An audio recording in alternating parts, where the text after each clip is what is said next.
You have more options than any human being in history. More food, more entertainment, more connection, more comfort. And yet, somehow, you have never felt more lost. You scroll for hours and still feel empty. You are surrounded by people and still feel alone. You chase goals, and when you reach them, they feel like nothing. Something is deeply wrong, and most people sense it, but very few can name it. What if this wasn't a personal failure? What if this was a sign?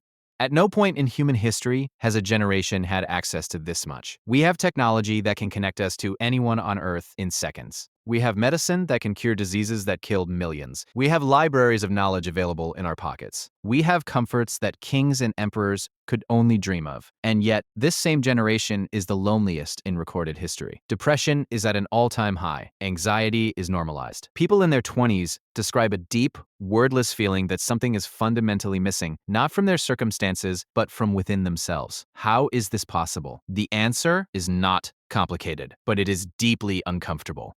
Think about motivation for a moment. For most of human history, motivation came from within. From purpose, from faith, from love, from duty. It was internal. It was quiet. It was yours. Now, open any app. You will find 100 voices telling you who to be, what to chase, what to fear, what to want.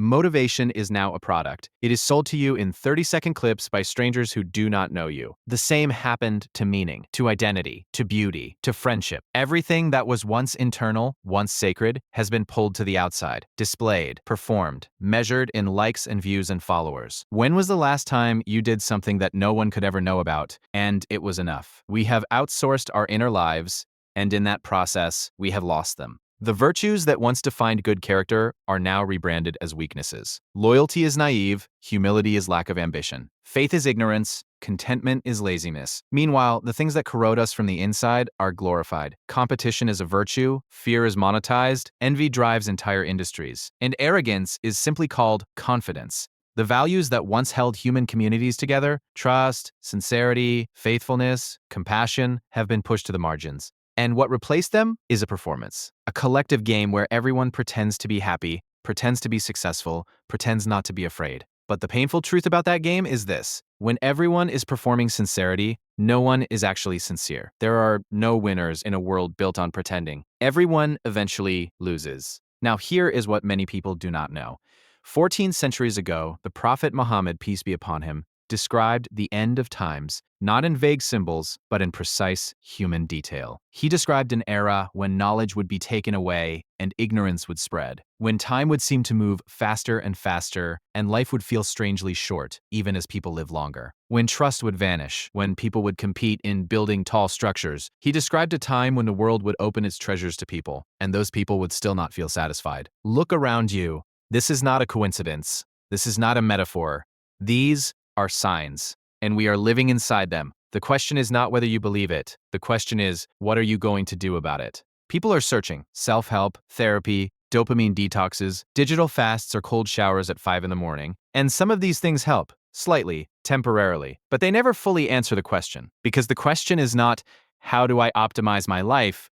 The question is, why am I alive? And that question cannot be answered by the world, because the world created the question. A world built around material things and external validation will always leave you empty, because you were not built for it. You were built for something deeper. You were built for a relationship with your creator, not religion as performance, not faith as identity politics, but a real, private, honest return to God, the one who made you, who knows you, who has never abandoned you even when you forgot him.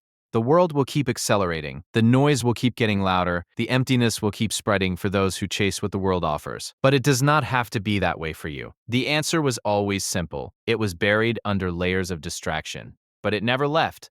Come back to prayer. Come back to gratitude. Come back to the remembrance of Allah, because, as the Quran says, verily, in the remembrance of Allah do hearts find rest. You are living at the end of times. That is not a reason to despair. It is a reason to wake up. The signs are here. The question is whether you will see them.